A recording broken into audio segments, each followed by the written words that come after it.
सुलझाने जहां अहमद हामिद मोहम्मद मुस्तफा की वास्ते कादिरी कर कादिरी रखे कादिरी मैंने उठा कादिरी अब्दुल कादिर जिलानी वसफा की वास्ते महबूब मौला रे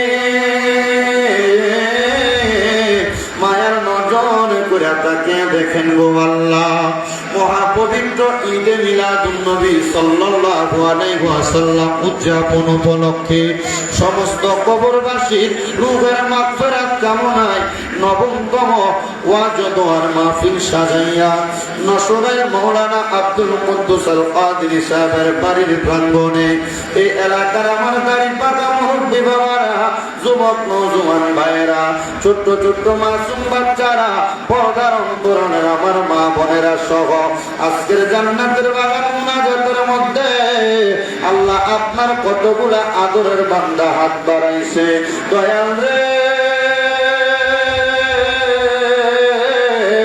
যার হাত তোমার কাছে মায়া লাগে পছন্দ হয় ওই হাতের উসিলায় আমরা প্রত্যেকের জীবনের গুনাহ তুমি মাফ করে দাও এরে আমার এই নশর এবং আশেপাশে এলাকার মা বোনেরা গো কি গো মা মায়ের নজর করে দেখছো নি গো মা অন্তরের কান্ডা লাগে শুনছো নি গো মা মুনাজাত হইতেছে আমার আল্লাহর দরবারে আমিন আমিন করে দুই খানা হাত বাড়াইয়া দেও গো মা আমরা বিশ্বাস আছে গো আমার আল্লাহ একটা হাতও খালি ফিরাইয়া দিবে না মারা গো জানি না গো মা আজকের জান্নাতের বাগান মাহফিলটা কার জন্য জানি জীবনের শেষ জান্নাতের বাগান মাহফিল দুনিয়ার কর্মব্যস্ততা গুলা বন্ধ কইরা গো মা আজকের জান্নাতের বাগান মাহফিলে আমি অদম গুনাহগার শামীম হোসেন রেজার সঙ্গে মহান আল্লাহর দরবারে আমিন আমিন করে দুই খানা হাত বাড়াইয়া দেও গো মা আমাদের বিশ্বাস আছে গো মা আমার আল্লাহ একটা হাতও খালি ফিরাইয়া দিবে না আল্লাহ ফরিয়াদ আপনার দরবারে আজকের মুনাজাতের হাদিয়া সোনার মদিনায় সবুজ গম্বুজের নিচে সোনালী রওজা পাকে আপনি আপনার হাবিবে কিবরিয়ার দরবারে কবুল মঞ্জুর করে নেন সকল নবী রাসূল সাহাবায়ে কেরাম তাবিঈন তাবে তাবিঈন খুলাফায়ে রাশিদিন সলফে সালিহিন মুজাবানু কাবাবদান আফিয়া সহ সকল তরিকতের ইমাম মাযহাবের ইমামদের দরবারে কবুল মঞ্জুর করে নেন আল্লাহ বিশেষ করে কুমিল্লার শহর কুতুব হযরত শাহ আব্দুল্লাহ গাজীপুরীর দরবারে কবুল আর মঞ্জুর করে নাও দয়া রে ফরিয়াদ তোমার দরবারে এই দুনিয়ার জমিনের মধ্যে এই পৃথিবীর জমিনের মধ্যে তোমার যত হক্কানি রব্বানি বন্ধুরা নিজ নিজ মাজার শরীফে ঘুমায়া রইছে রে আল্লাহ প্রত্যেক হক্কানি রব্বানি আউলিয়া কেরামের দরবারে কবুল মঞ্জুর করে নাও আল্লাহ ফরিয়াদ তোমার দরবারে আমরা গুনাহগারেরা হাত বাড়াইছি গো আল্লাহ আজকের জান্নাতের বাগানে অনেকে আছে যাদের জগতের মধ্যে বাবা নাই যেই বাবা রিকশা চালায় মাটি গাইটা মাথার গাম পায়ে পালাইয়া পরের বাড়িতে বদলার কাজ কইরা সন্তানদের মানুষের মতো মানুষ করার জন্য আব্বা নিজের রক্তরে পানি বানাইছে যাদের এমন আব্বা জান অন্ধকার কবরে রে আল্লাহ আব্বার কবর তুমি আল্লাহ জান্নাতের বাগান বানাইয়া দাও দয়া রে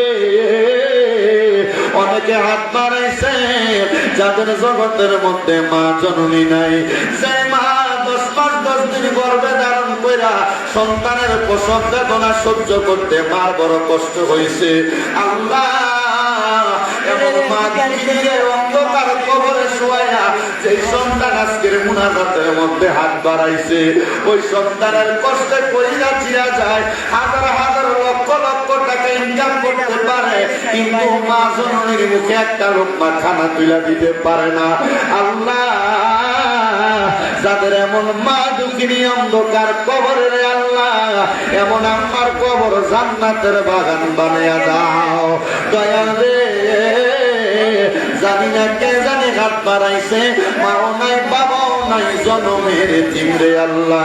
এমন আম্মায় আব্বা যাদের অন্ধকার কবরে রে আল্লাহ, আম্মা আব্বা দুইজনের কবর নাজাতের ফয়সালা করে দাও। যাদের মা বাবা বেঁচে আছে হায়াতে তৈয়বা নসিব করে দাও। আম্মা আব্বার খেদমত করার মতো তৌফিক দান করে দাও। অনেক প্রবাসী ভাইয়েরা বিদেশ থেকে দোয়া চায়, আমার প্রত্যেক প্রবাসী রেমিটেন্স যোদ্ধাদেরকে তুমি কবুল মঞ্জুর করে নাও। পর্দার অন্তরালে আমার অনেক মা বোনেরা দোয়া চায়, আমার মা বোনদের দোয়া তুমি আল্লাহ কবুল মঞ্জুর করে নাও। আল্লাহ ফরিয়াদ আপনার দরবারে রব্বুল আলামিন, সারা বিশ্বের আনাচে কানাচে যত মুসলমান নরনারী আছে প্রত্যেকের জন্য ক্ষমা প্রার্থনা করে আল্লাহ তুমি সবাইকে মাফ করে দাও।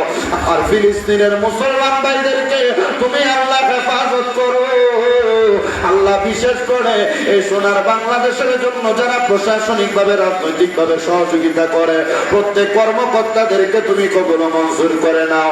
আজকে নসরাইনের জমিনে জান্নাতের বাগান মাহফিলের মধ্যে যারা টাকা দিয়া, পয়সা দিয়া, শ্রম দিয়া, বুদ্ধি দিয়া, পরামর্শ দিয়া, মাইক দিয়া, লাইট দিয়া, প্যান্ডেল দিয়া, মিডিয়ার বাইরে সহ পর্দার অন্তরালে যত মা বোনেরা শ্রোতা মন্ডলীরা সহ আছেন আল্লাহ প্রত্যেকের দোয়া তুমি কবুল মঞ্জুর করে নাও। মরণের আগে বারবার তাওয়াফে বাইতুল্লাহ, জিয়ারতে রওজা রাসূলুল্লাহ নসিব করায়া আমাদের প্রত্যেকের দিলে জবানে মধুর কালেমা পড়ায়া দিয়েন লা ইলাহা ইল্লাল্লাহু মুহাম্মাদুর রাসূলুল্লাহ সাল্লাল্লাহু আলাইহি ওয়াসাল্লাম। সবাই জবান খুলে মুহাব্বতের আওয়াজে উচ্চ কণ্ঠে জোরে জোরে পড়েন আলহামদুলিল্লাহ। সবাই মুহাব্বতের আওয়াজে আরেকবার পড়ে আলহামদুলিল্লাহ। উপস্থিত হাজিরিন, আজকের জান্নাতের বাগান এই নসরাইলের জমিনে হযরত মাওলানা মুফতি আব্দুল কুদ্দুস আল কাদের সাহেবের বাড়ির প্রাঙ্গণে এই মাহফিলে যিনি সম্মানিত প্রধান অতিথি, আমাদের ৬ নং জগন্নাথপুর ইউনিয়ন পরিষদের যিনি সম্মানিত চেয়ারম্যান আলহাজ মোহাম্মদ মামুনুর রশিদ মামুন সাহেব, বিশেষ করে মাহফিলে যিনি সম্মানিত প্রধান বক্তা, ইতিমধ্যে আমাদের মাঝে উপস্থিত হয়েছেন বিশিষ্ট ইসলামী চিন্তাবিদ হযরত মাওলানা মুফতি জহিরুল ইসলাম ফরিদি সাহেব, পরিচালক মাদানিয়া ওয়াইসিয়া দারুস সুন্নাহ মাদ্রাসা হাসনাবাদ ঢাকা। উপস্থিত হয়েছেন শর্ষিয়া ইসলামিয়া ফাজিল মাদ্রাসার যিনি সম্মানিত অধ্যক্ষ ওস্তাদুল উলামা, সুমধুর কণ্ঠের অধিকারী আলহাজ হযরত মাওলানা মুফতি রফিকুল ইসলাম হেলালি মাদ্রাসাহুল আলী বারাকাল্লাহু ফি হায়াতি। আল্লাহ যেন হুজুরের হায়াত ও বরকত দান করে। সবাই বলেন আল্লাহুম্মা আমিন। আমার পরপরই হুজুর তাকরীর পেশ করবেন। আমার ডাইন দিকে বসে আছেন আজকের মাহফিলের যিনি বিশেষ ওয়াইজি হযরত মাওলানা শহীদুল্লাহ ভান্ডারী সাহেব, মাহফিলের আমন্ত্রিত অতিথিবৃন্দ সহ আমার বাম পাশে যিনি বসে আছেন আজকের মাহফিলের যিনি আহ্বায়ক হযরত মাওলানা আব্দুল কুদ্দুস আল কাদের সাহেবের পিতা হযরত মাওলানা আব্দুল খালেক সাহেব সহ আজকের মাহফিলের ডাইনে বামের সামনে মাইকের আওয়াজ যতদূর পর্যন্ত যাচ্ছে সম্মানিত শ্রোতা মণ্ডলী, আমার সামনে বসে আছেন দাড়িপাকা মুরব্বী বাবা সহ, যুবক নজওয়ান ভাই সহ, ছোট ছোট মাসুম বাচ্চা সহ সবার প্রতি আন্তরিক সালাম। আসসালামু আলাইকুম ওয়া রাহমাতুল্লাহি ওয়া বারাকাতুহু। আপনারা বলেন এই এলাকার জমিনে জান্নাতের বাগান হইছে, আমরা আসলে সবাই খুশি না বেজার?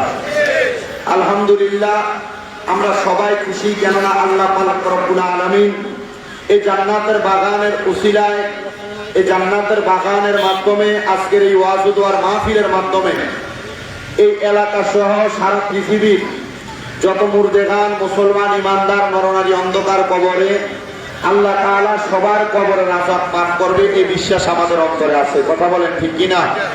যেহেতু আল্লাহ তাআলা আমাদের বংশের কবরের আযাব সহ সমস্ত পৃথিবীর মানুষের কবরের আযাব আজকের মাহফিলে দোয়া করার কারণে মাফ করে দিতে পারে, ওই আল্লাহ তাআলার শুকরিয়া আদায় করে একটু মহাব্বতের আওয়াজে জবান খুলে সবাই বলি আলহামদুলিল্লাহ। আপনারা যেমন আলহামদুলিল্লাহর আওয়াজ দিতেছেন, মানুষ এই আলহামদুলিল্লাহর আওয়াজ খুব কম এবং আস্তে করতে চায়। আল্লাহ তাআলা ঘোষণা করছেন রাসূল পাকের হাদিসে কুদসির মাধ্যমে পর্যন্ত, ওয়াশকুরু নি'মাতাল্লাহি আলাইকুম ইন কুনতুম ইয়্যাহু তা'বুদুন। আল্লাহ ঘোষণা করছেন যে তোমরা আমি আল্লাহর নিয়ামতের শুকরিয়া আদায় করো যদি তোমরা আমি আল্লাহর ইবাদত করো। আপনারা বলেন আমরা সবাই ইবাদত করি কার? আল্লাহ। আস্তে আবার কোন কার? আল্লাহর ইবাদত যে আমরা করি এটার মধ্যে কোনো অনিশ্চয়তা আছে? তাহলে একটু মহব্বতের আওয়াজে বলেন ইবাদত করি কার? কান হাতটা তুলে জোরে ডাকি আল্লাহ। মহব্বতের আওয়াজে ডাক দিয়ে আল্লাহ, দুইটা হাত তুলে পড়ি ইয়া রাসূলুল্লাহ, মহব্বতের আওয়াজে পড়ি ইয়া রাসূলুল্লাহ। আমার বাবাজিরা, বন্ধুরা, গভীর মনোযোগ অন্তরের কানটা লাগিয়ে শুনবেন। আমরা সবাই আল্লাহর ইবাদত করি, কথাটা যেমন সত্য। আমার আল্লাহ তাআলা আমাদেরকে ইবাদত গুলা প্র্যাকটিক্যালি শিখানোর জন্য আমার নবী রাহমাতুল লিল আলামিন নবীর মাধ্যমে আমরা উম্মতে মুহাম্মদীদেরকে এমন ভাবে ইসলামটাকে আমাদের মাঝে প্রেজেন্টেশন করেছেন, আমাদেরকে শিক্ষা দান করেছেন। আল্লাহ পাক রব্বুল আলামিনের পেয়ারা হাবিব মুহাম্মদ মুস্তাফা সাল্লাল্লাহু আলাইহি ওয়াসাল্লাম দয়াল নবী আমার রাহমাতুল লিল আলামিন নবী উম্মতে মুহাম্মদীকে জানিয়ে দেন, হে আমি নবীর উম্মতের দলেরা, দুনিয়ার জমিনের মধ্যে যখন তোমরা এই আল্লাহ তাআলার ইবাদতগুলোর মাধ্যমে তোমাদের জীবনটাকে পরিচালনা করবা, আল্লাহ তাআলার ইবাদতের মাধ্যমে তোমাদের জীবনটাকে সুন্দর করে সাজিয়ে তুলবা, আমার আল্লাহ পাক রব্বুল আলামিন তোমাদের প্রত্যেকটা সুন্দর ইবাদতের কারণে তোমাদের জন্য জান্নাতের মধ্যে সুন্দর একটি একটি করে ঘর নির্ধারণ করে রেখেছেন। ইয়া রাসূলুল্লাহ, ইয়া হাবিবাল্লাহ নবীজি, আপনার কাছে আমরা জানতে চাই, আপনি দয়াল নবী রাহমাতুল লিল আলামিন নবী আমাদেরকে জানিয়ে দেন, আমার আল্লাহ তাআলা কেমন করে সুন্দর ঘরটা আমাদেরকে দান করবেন। আল্লাহর হাবিব সাল্লাল্লাহু আলাইহি ওয়াসাল্লাম নবীর উম্মত যারা, তাদের ব্যাপারে এলান হলো, শোনো জগতের উম্মতের দলেরা, আমার আল্লাহ তাআলা তোমাদেরকে জান্নাত প্রদান করবে। এক একটা জান্নাত এত সুন্দর করে আল্লাহ বানাইছে, এই জান্নাতটাকে আমার আল্লাহ তাআলা এক একটা স্বর্ণের ইট আর একটা রূপার ইট দ্বারা বানাইছে, আর মাঝখানে লাল ইয়াকুত জামারুত পাথর দিয়ে আল্লাহ তাআলা জান্নাতকে সুন্দর করেছে। ইয়া রাসূলুল্লাহ, ও মায়ার নবী, আমরা তো সবাই ওই জান্নাতের মধ্যে থাকতে চাই। আমার নবী রাহমাতুল লিল আলামিন নবী জানিয়ে দেয়, উম্মত, ওই জান্নাতের মধ্যে থাকতে হলে প্রত্যেকটা উম্মতে মুহাম্মদী দুনিয়ার মধ্যে তিনটা কাজ করা লাগবে। হযরত আনাস ইবনে মালিক রাদিয়াল্লাহু তাআলা হাদিস বর্ণনা করে, উনি বলেন, এই তিনটা কাজের আল্লাহর একটা বান্দা যদি দুনিয়ার জমিনের মধ্যে আল্লাহর ইবাদত করে, তিন নাম্বার পিতা মাতার খেদমতের মাধ্যমে তার জীবনটাকে পরিচালনা করে, এই তিনটা কাজের মাধ্যমে আল্লাহ তাআলার জান্নাতের মধ্যে আল্লাহর একটা বান্দা প্রবেশ করবে। জবান খুলে উচ্চ কণ্ঠে জোরে জোরে পড়ি না সুবহানাল্লাহ। হে আমার মুসলমান ইমানদারের দল, হে নবীর উম্মতের দলেরা, আমার আল্লাহ তাআলা আপনাকে আমাকে তিনটা কাজের মাধ্যমে আল্লাহ তাআলার জান্নাত প্রদান করবে। ইয়া রাসূলুল্লাহ, বুঝতে পারলাম আল্লাহ তাআলা আমাদেরকে তিনটা কাজের মাধ্যমে জান্নাত প্রদান করবে। এবার আসেন, তিনটা কাজের মধ্যে এক নাম্বার হলো শিরিক করা, শিরিক করা থেকে বিরত থাকা। দুই নাম্বার হলো আল্লাহ তাআলার ইবাদত করা। তিন নাম্বার অবিল ওয়ালিদাইনি ইহসানান, মাতার খেদমত করা অথবা তাদের প্রতি ইহসান করা। এই তিনটা কথা বলে আমি আমার আলোচনার ইতি টানবো। বাবাজিরা, গভীর মনোযোগ অন্তরের কানটা লাগিয়ে শুনবেন। এক নম্বরে শিরকের ব্যাপারে মুহাক্কিক আলেমে দ্বীনরা কি বলে শুনে নেন। আল্লাহ তাআলার জাত এবং সিফাতের সঙ্গে দুনিয়ার কোনো কিছুর সঙ্গে তুলনা করা অথবা অংশীদারিত্ব স্থাপন করার নাম হলো শিরক। আরেকবার মনোযোগ দিবেন, আল্লাহ তাআলার জাত, আল্লাহ তাআলার সিফাত, এই দুইটা জিনিসের সঙ্গে কোনো কিছুর তুলনা করা, এটা হলো শিরক। দুই নাম্বার, আল্লাহ ব্যতীত কাউকে কোনো জায়গায় কোনো স্থলে সিজদা করা, আল্লাহ ব্যতীত কাউকে কোনো জায়গায় কোনো স্থলে সিজদা করা শিরক। আল্লাহ ছাড়া কাউকে সিজদা করা, আল্লাহ ছাড়া কাউকে সিজদা করা শিরক। আল্লাহ ব্যতীত কাউকে খোদা মানা শিরক। আল্লাহ ছাড়া কাউকে সিজদা করা যেমন শিরক, আল্লাহ ছাড়া কাউকে খোদা মানা তেমন শিরক। শুধু তাই নয়, আল্লাহ তাআলার সিফত যতগুলা গুণ আছে, আল্লাহ তাআলার কোন গুণের সাথে দুনিয়ার কোন সাধারণ মানুষ, দুনিয়ার কোন গাছ, দুনিয়ার কোন পালা পশু পাখির সঙ্গে তুলনা করা ঠিক তেমন ভাবে শিরক। এজন্য আল্লাহ তাআলার ক্ষমতা যেমন ভাবে সর্বত্র বিরাজমান, শিরক মুক্ত ইবাদত আল্লাহ তাআলার কাছে যখন আপনি করে দেখাইতে পারবেন, আমার আল্লাহ তাআলা আপনাকে আমাকে জান্নাতের মধ্যে প্রদান করবে। ইয়া রাসূলুল্লাহ, ও মায়ার নবী, ও দয়ার নবী, রাহমাতুল লিল আলামিন নবী, শিরক করলাম না, কিন্তু আপনার আল্লাহ তাআলার ইবাদত আমি করলাম। কেমন ইবাদত? আমরা জানি মুসলমান ব্যক্তি যারা আমরা, আমাদের উপর আল্লাহ তাআলা 5 ওয়াক্ত নামাজকে ফরজ করে দিয়েছেন। এই 5 ওয়াক্ত নামাজকে ফরজ করে দিয়ে আমরা বান্দারা দুনিয়ার জমিনের মধ্যে যদি আল্লাহ তাআলার ইবাদতটাকে করতে পারি, এই 5 ওয়াক্ত নামাজের মাধ্যমে আল্লাহ তাআলা আমাদেরকে জান্নাত প্রদান করবে। হুজুর সাল্লাল্লাহু আলাইহি ওয়াসাল্লাম নবীজির একটা হাদিসের ঘটনাকে আবু হুরায়রা রাদিয়াল্লাহু তাআলা নিজেই বর্ণনা করে। উনি বলেন, আল্লাহর হাবিব সাল্লাল্লাহু আলাইহি সাল্লাম বলেছে, কোন ব্যক্তি যদি দুনিয়ার জমিনের মধ্যে হায়াতে জিন্দেগির মধ্যে 5 ওয়াক্ত নামাজ আদায় করে, আমার আল্লাহ তাআলা এমন ভাবে তার জীবনের গুনাহগুলো মাফ করে দেয়, যেমন ভাবে পানি দ্বারা ধৌত করলে একটা মানুষের শরীর পরিষ্কার হয়ে যায়। ওগো নবী, বুঝতে পারলাম শিরক করলাম না, আল্লাহ তাআলার ইবাদত করলাম। 3 নাম্বার, আপনার ঘরের মধ্যে আপনার মা বাবা, হোক সেটা বৃদ্ধ, হোক সেটা জোয়ান নওজোয়ান, হোক সেটা আপনার আম্মা আব্বা, যেমন অবস্থায় যে হালতে থাকুক না কেন, আল্লাহর হাবিব সাল্লাল্লাহু আলাইহি ওয়াসাল্লাম নবী বলে, উম্মত এদের প্রতি সদাচরণ করা। ইয়া রাসূলুল্লাহ, ওগো মায়ার নবী, আপনার কাছে জানতে চাই, এদের প্রতি সদাচরণের মাধ্যমে আমার আল্লাহ তাআলা আমাদেরকে কি প্রদান করবে? ওই যে 3টা নিয়ামত, 3টা ইবাদত, 3টা কাজের মাধ্যমে আল্লাহ জান্নাত দিবে। এই 3টা কাজের সর্বশেষ হলো আম্মা আব্বার খেদমত। আপনার মনে প্রশ্ন জাগতে পারে, আম্মা আব্বার খেদমতের মাধ্যমে আল্লাহ তাআলা কেমন করে আমাদেরকে জান্নাত প্রদান করবে? হুজুর, দুনিয়াতে এমন অনেক সন্তান আছে যাদের জন্মের আগে তাদের বাবা ইন্তেকাল করেছে। এমনও সন্তান আছে বাবা ইন্তেকাল করার পরেও মা জননী জন্ম দেওয়ার পরে মা জননী ইন্তেকাল করে, ওই সন্তান তো মায়েরও খেদমত করতে পারলো না, আব্বা জানেরও খেদমত করতে পারলো না। তাহলে কেমনে ওই ব্যক্তি আল্লাহ তাআলার জান্নাত পাবে? 3টা কাজের মধ্য থেকে মাত্র 2টা কাজ করলো, কিন্তু আর একটা কাজ তো তার দ্বারা সম্ভব হলো না। আল্লাহর হাবিব সাল্লাল্লাহু আলাইহি সাল্লামের হাদিসে মুবারাকার মধ্যে পাইলাম, এক ব্যক্তি বনু সালমা গোত্রের আয়েশা নবীকে প্রশ্ন করি, ইয়া রাসূলুল্লাহ, ইয়া হাবিবাল্লাহ নবীজি, আপনার কাছে জানতে চাই, আমি তো আমার মা বাবাকে পাই নাই, এক কথায় আমার মা বাবা তো ইন্তেকাল করেছে। নবীজি, হাল বাকিয়া মিন বিররি আবওয়াইয়া শাইউন আবাররুহুমা বিহি বাদা মাউতিহিমা, আপনি বলেন আমার মা বাবার ইন্তেকালের পরে আমি সন্তানের কোনো দায়িত্ব আছে কিনা? আল্লাহর হাবিব সাল্লাল্লাহু আলাইহি ওয়াসাল্লাম নবী আমার বলে, উম্মত শোনো রে, আমি নবী ঘোষণা করলাম, আম্মা আব্বার ইন্তেকালের পরে একটা সন্তানের সর্বনিম্ন দায়িত্ব হলো 5টা। হুজুর, মা বাবা জীবিত থাকা অবস্থায় আম্মা আব্বা ইনকাম করতে পারে না, শরীরের মধ্যে শক্তি নাই, আম্মা আব্বাকে আমি যদি আহার করাই, আম্মা আব্বার খেদমত করি, আমার আল্লাহ তাআলা আমাকে জান্নাত প্রদান করবে, আমাদেরকে উত্তম সন্তান হিসেবে সাব্যস্ত করবে। হুজুর, জানতে চাই, আম্মা আব্বা তো ইন্তেকাল করলো, আম্মা আব্বার প্রতি আমার দায়িত্ব আবার কেন 5টা হয়ে গেল?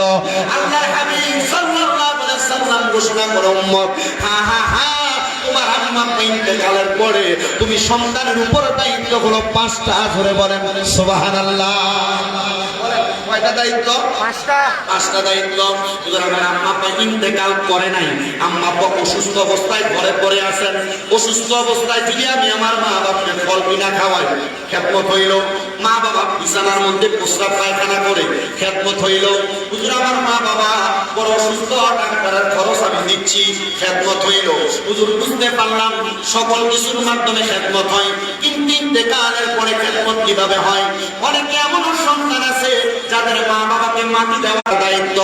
ও সন্তান, ও নবীর উম্মতের দলেরা, মা বাবার সন্তানেরা, আপনার মা বাবা ইন্তেকাল করার পরে আপনার 1 নাম্বার দায়িত্ব হলো আপনার মা বাবার জন্য দোয়া করা।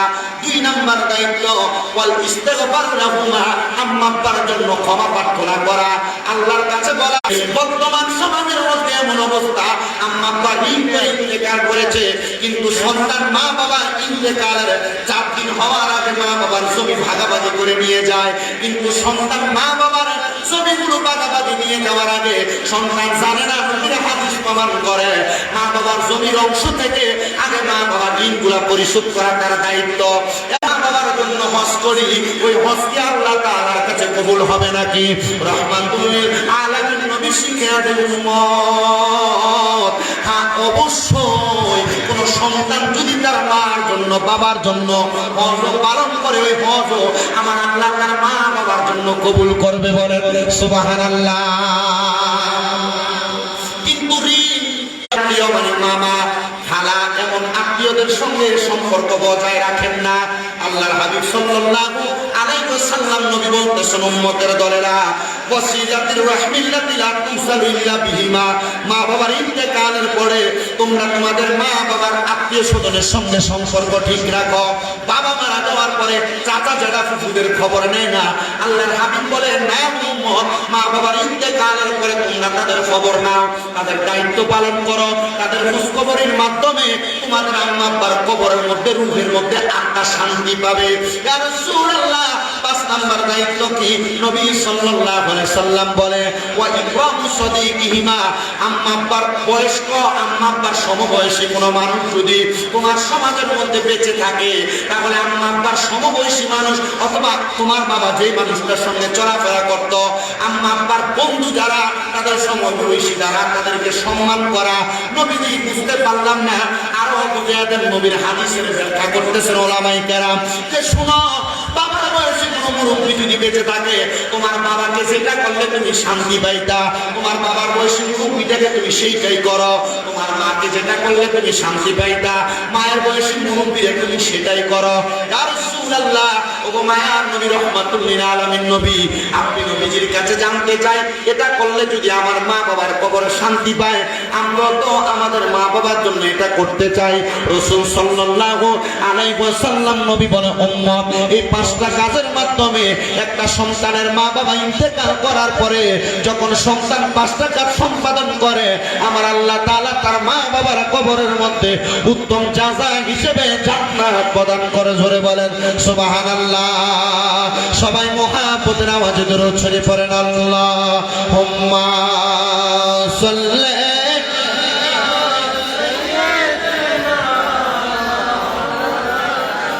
মুহাম্মাদ ওয়া আলা আলি সাইয়্যিদিনা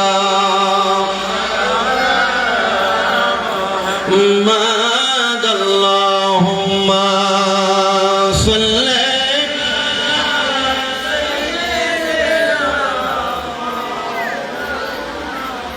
মুহাম্মাদ ওয়া আলা আলি সাইয়্যিদিনা। ওগো মায়ার নবীজি, তোমার কথা শুধু ভাবি। ওগো মায়ার নবীজি, তোমার কথা শুধু ভাবি। একবার দেখা দাও নবীজি, একবার দেখা দাও নবীজি, দেখার লাগি শুধু ডাকি। ওগো মায়ার নবীজি, তোমার দিদারের লাগি একবার দেখা দাও নবী, তোমার দিদারের লাগি। কাঁদে কত প্রিয় আশিক, দাও না দেখা তুমি নবীজি।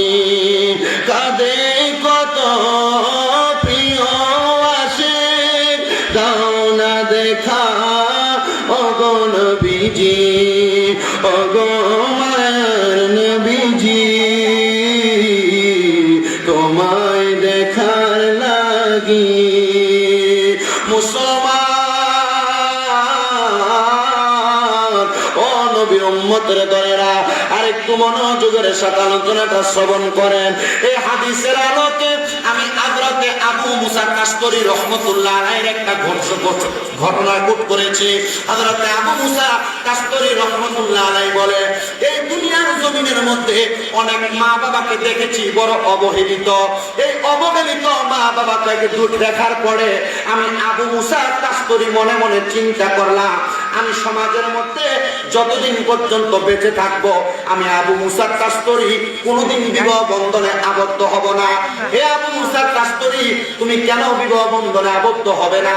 তোমার মা বাবার সঙ্গে তোমার বিবাহের সম্পর্কটা কি? আবু মুসা কাশকরি রাহমাতুল্লাহ আলাইহি বলে, আমার সঙ্গে যে 3 জন বন্ধু বসবাস করতেন, যিনারা আমার সঙ্গে কাশকর নামক এলাকার মধ্যে চলাফেরা করতেন, কিন্তু এই 3 জন বন্ধু কিন্তু ওনারা সব সময় আমার কাছে তার পরিবারের কথাগুলো বলতেন। কথাগুলো বললে আমি আবু মুসা কাস্তুরী চিন্তা করলাম তার পরিবারের এমন চিন্তা ধারণার কারণে তার ঘরের মধ্যে এমন প্ররোচনা চলে, খারাপ কর্মকাণ্ড চলে। আবু মুসা বলে, আমার সঙ্গে ইয়ামান নামক যেই লোকটা বসবাস করতো তার কাজ ছিল সে সাউল্লাহ ছিল, মাছ যত্ন নদীর মধ্যে। ইয়ামান নামক লোকটা আমাকে বলেছে, হে ভাই, আমি যদি জানতাম কোনোদিন সমাজের মধ্যে চলাফেরা করা অবস্থায় বিবাহ বন্ধনে আবদ্ধ হতাম না, এই আমার কেন তুমি বিবাহ বন্ধনে আবদ্ধ হইতা না? ইয়ামান ডাক দিয়ে বলেন, হে আবু মুসা, তুমি তো তোমার এলেম অর্জন নিয়ে ব্যস্ত, পড়ালেখা নিয়ে ব্যস্ত, তুমি দ্বীনি এলেম শিক্ষা গ্রহণ করা নিয়ে ব্যস্ত, কিন্তু আমি যখন সারাদিন পর্যন্ত নদীর মধ্যে মাছ নিয়ে আসি, মাছগুলা নিয়ে আসার পরে আমি ইয়ামেনের অন্তরের মধ্যে প্রশান্তির জন্য আমি আমার ঘরের মধ্যে গিয়ে যখন বসি, সর্বপ্রথম আমি আমার আম্মাজানের সম্মুখীন হয়ে যাই। আম্মাজানের সম্মুখীন হওয়ার সাথে সাথে আমার আম্মাজান, আমি ইয়ামেনের কাছে একটা আবদার জানাই, সন্তান, তোমার কাছে আমি মায়ের একটা আবদার হলো, তুমি যতক্ষণ পর্যন্ত ঘরে থাকো তোমার স্ত্রী আমি মায়ের সঙ্গে কোনো কথাই বলে না, আমি মায়ের সঙ্গে তার জবানটাকে বন্ধ করে রাখে। ইয়ামান, তোমার কাছে আমার আবদার হলো, তুমি ঘর থেকে বের হওয়ার সাথে সাথে তোমার স্ত্রী আমার সঙ্গে এমন আচরণ করে যে আচরণের কারণে আমি মায়ের কলিজার মধ্যে আঘাত যায়। মা, আপনার মেয়ের মতো মনে করে তাকে আপনি ক্ষমা করতে পারেন। ইয়ামান বলে, আমি আমার মাকে নরমাল ভাবে সাধারণ ভাবে আমি 2 বার বুঝাইলাম, 3 বার বুঝাইলাম, এমন ভাবে বারবার বুঝাইলাম, কিন্তু হে আবু মুসা, আমি এমন ভাবে বোঝানোর পরে আমার মা আমার কথাগুলো শুনতে চায় না। আমি আমার স্ত্রীকেও বুঝাইলাম, আমার স্ত্রী আমার কথাটা বুঝতে চায় না। আমি আমার মা এবং স্ত্রী দুইজনের সমকক্ষ না হয়ে আমি তুমি আবু মুসার কাছে আসলাম। হে আবু মুসা, তুমি আমাকে বলো এমন কোন সমাধান আছে যে সমাধানের কারণে আমি আমার পরিবারটাকে সুন্দর করতে পারবো? হযরতে আবু মুসা উনি হতভম্ব হয়ে চুপ করে রইলেন।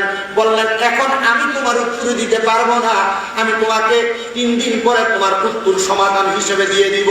হযরতে আবু মুসা রাহমাতুল্লাহ আলাইহি বলে, আমি 3 দিন পর্যন্ত অপেক্ষা করলাম।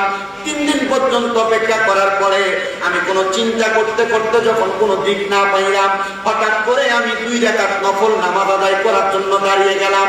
2 রাকাত নফল নামাজ আদায় করার পরে আমি আবু মুসা হঠাৎ নামাজটা শেষ করে যখন সেজদায় পড়লাম, সেজদাতুল শুকরিয়া আদায় করলাম, এমন টাইমে আল্লাহ তাআলার কাছে কান্না করতে লাগলাম, আল্লাহ, আপনার একজন খাস বান্দা, যে বান্দাটা তার পরিবারকে সুন্দর করার জন্য আমার কাছে আবদার করেছে, আমি তো তার পরিবারটাকে সুন্দর করতে পারি না।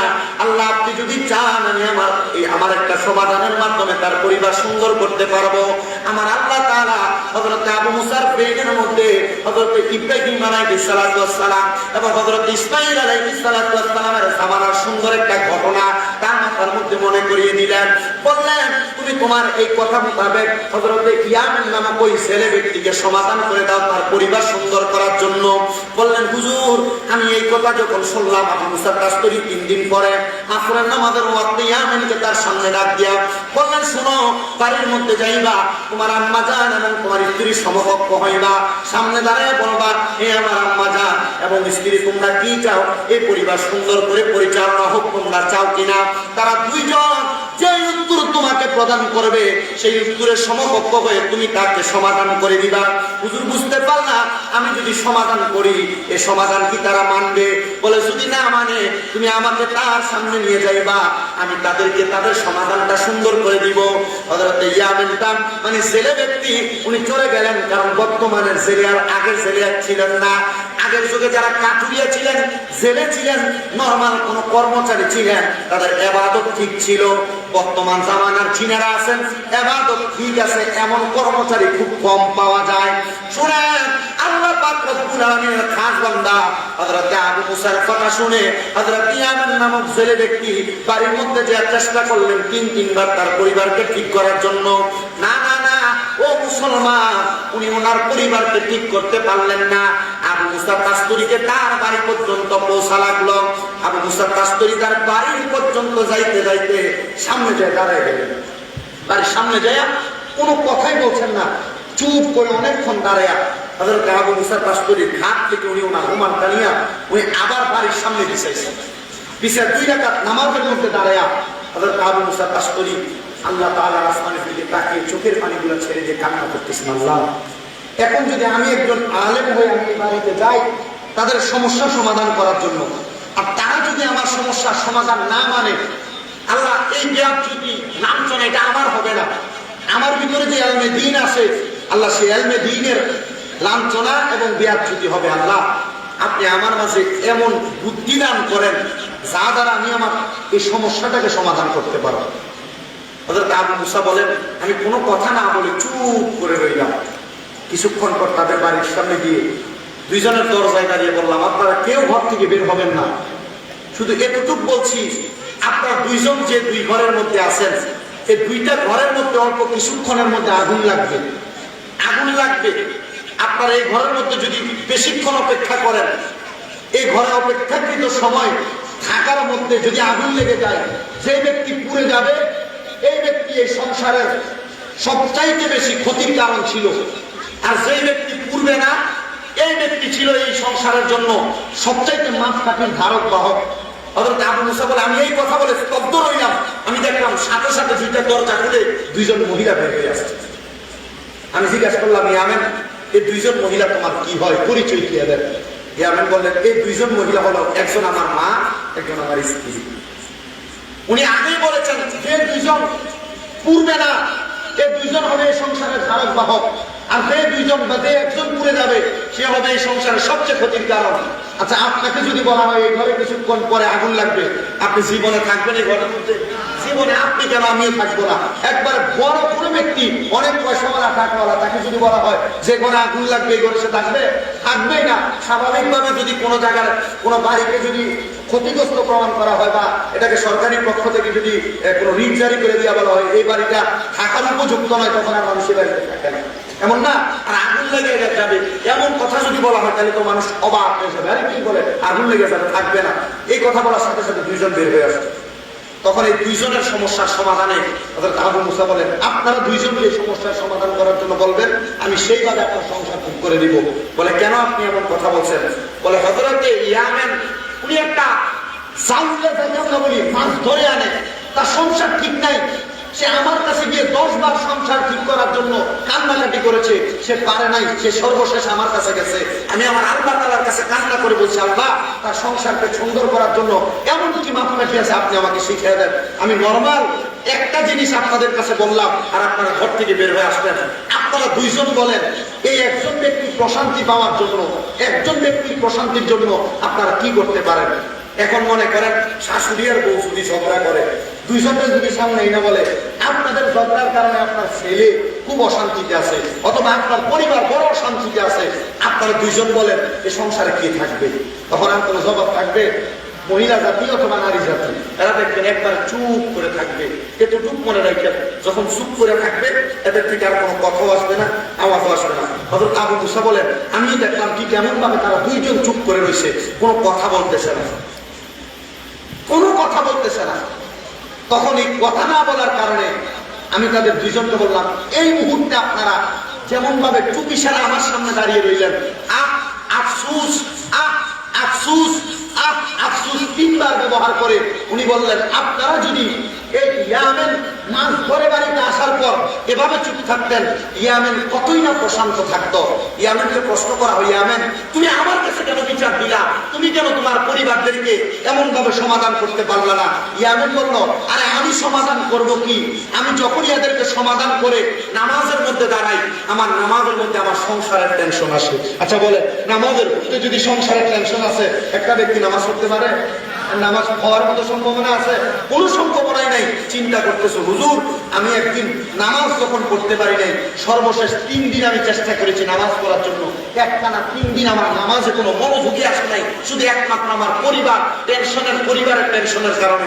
হুজুর আমি এই হতাশাগ্রস্ত হওয়ার কারণে যখন আমি আর কোনো সমাধান পাই না আপনার কাছে আসছি, হুজুর একটা সমাধান দেন না, যে সমাধানের কারণে আমি মুক্তি পাবো। উনি বলছেন, আপনার আর কোনো সমাধান নাই, তাদের 2 জনকে নিয়ে আপনি বোঝার চেষ্টা করেন। যদি আপনার বউ চায়, আপনার স্ত্রী চায়, আপনার পরিবার আপনার মার সাথে সুন্দরভাবে থাকবে সে পারবে। আর যদি আপনার মা চায় আপনার স্ত্রীর সাথে সুন্দরভাবে থাকবে, পারবে? বলে না, পারার মতো এমন কোন রাস্তাই দেখি না যার মাধ্যমে আমার সংসার সুন্দর হবে।